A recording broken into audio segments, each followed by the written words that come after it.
You know that feeling when you're so anxious and you're trying to be a good parent, but your anxiety is having its own anxiety, and then you're feeling anxious about not being a good parent, and everything just seems to go downhill from there.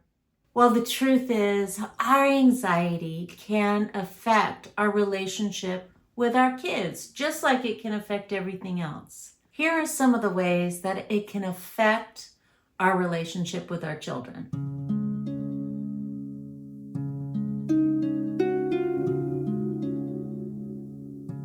One of the first ways is emotional unavailability. When we're anxious, we're worrying, we're ruminating, we often feel very unavailable to someone else, and our children are so perceptive they can pick that up. It can leave them feeling abandoned emotionally or really lonely. It might lead to inconsistent parenting, where one minute you might feel restrictive or overprotective, and the next minute you might feel very distant or disengaged, and that can lead to confusion in our kids and feeling like they don't know what they can count on. Another thing is that we're always teaching our children. They learn by observing us. So what are we modeling to them?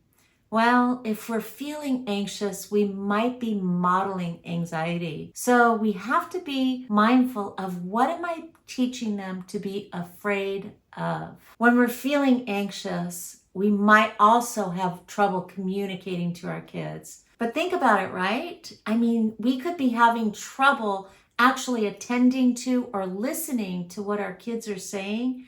And that could lead to frustration. It could lead to misunderstandings. I know one of the ones that I was guilty of is overprotection. When I would get afraid of something, I might restrict. And our children need us to be able to be open to things. And so they build self-confidence. They build resilience inside of themselves when something goes wrong. And they have the ability to come back to us and work it through when something didn't go quite right. With that overprotection, we might be imposing limitations that our child might not necessarily need. And then they might be adopting this sense of fear of their environment. So all of this can lead to conflict and tension.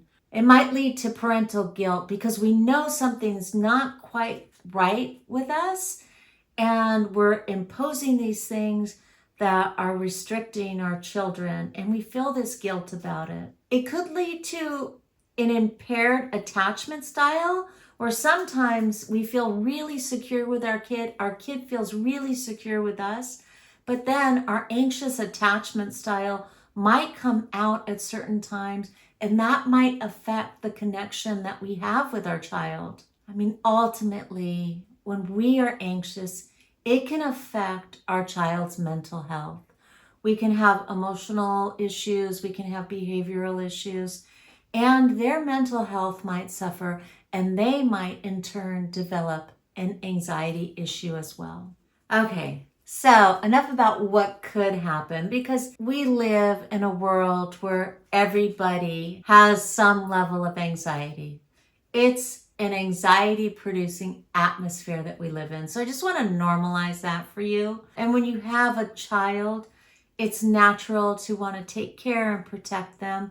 That's a good quality. That's a quality we bring to parenting when we have a baby. Listen, before we go on, if you are finding this video helpful, could you just do me a favor and do the little like button below? And if you really are finding it helpful, or if you've watched a couple of other videos, why don't you go ahead and subscribe, because I'd love to have you be part of the community, and that way you wouldn't miss a video. But if you found yourself fitting into one of those things before, here are some things that you can do.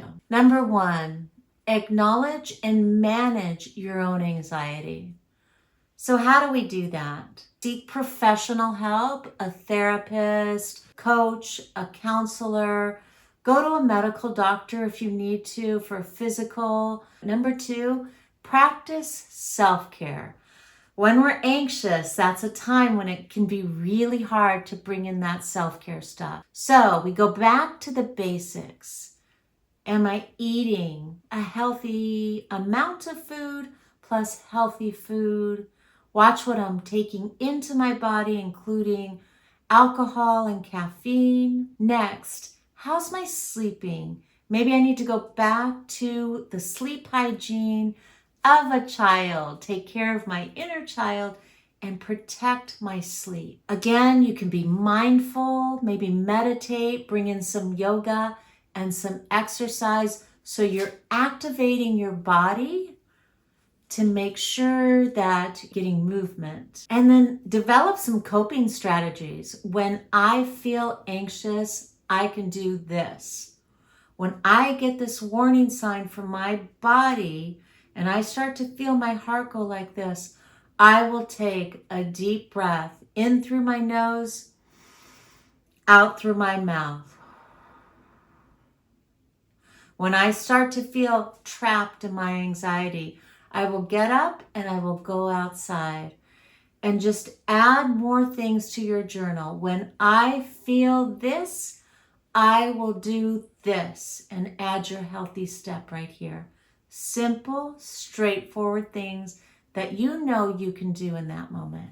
Number 2, communicate to your child in an open and honest, age-appropriate way. I love this one because we are all human, no matter our size or age. So as you bring your true self to your child and you own this, this is what's going on with mommy right now.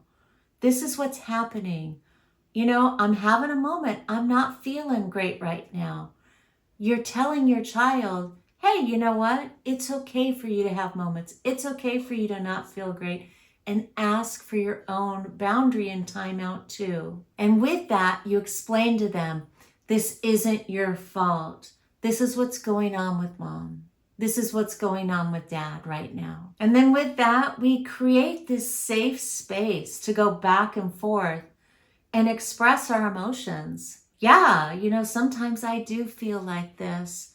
And then they can also realize that this is a safe space. Like, oh my gosh, you know what, Mom? I felt that way too. And I know for myself, I have my daughter who often asks me, do you ever feel like this, Mom? And it helps her to normalize her feelings and not feel so different. Don't we all need that? I mean, I know I do. Number 3, model healthy coping mechanisms to your child. So I know if I'm feeling anxious, I will actually model putting my hand on my heart, maybe one on my belly, and taking some breaths. The other night, I pulled out my yoga mat, put my legs up on the wall, and just lied down there for maybe 5-10 minutes. And my daughter came and joined me. And we just sat there and we did some breathing, modeling. Yeah, I do feel this way, but I am actively helping myself. And I'm okay at the same time. Another thing we can do in this one is to stay calm.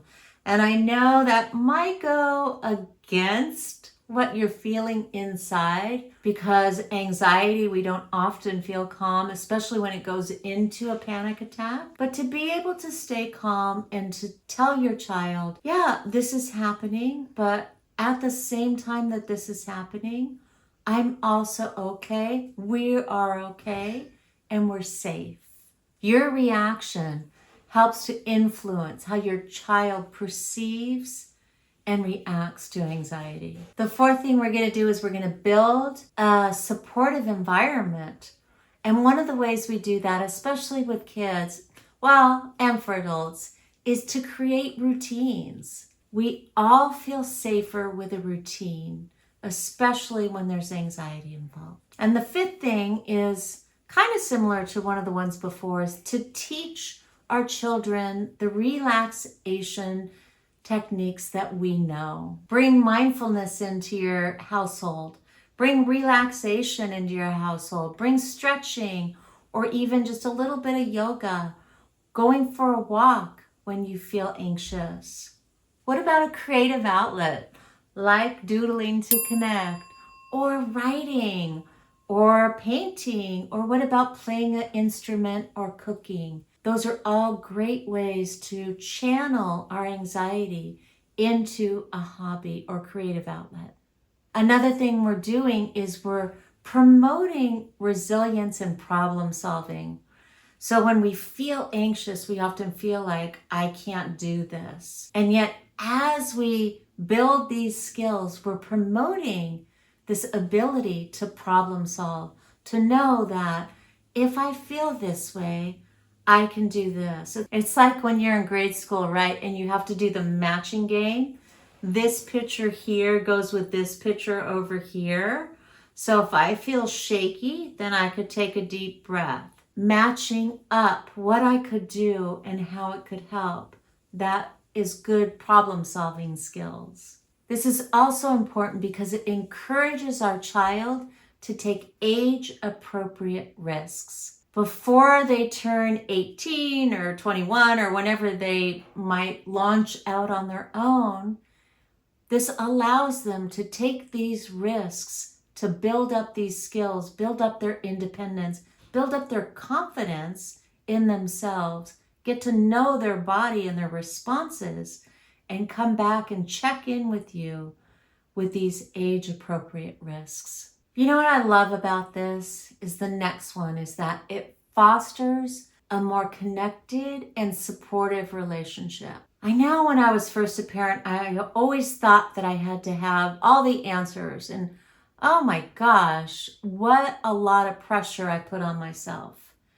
And the truth is we can figure it out together.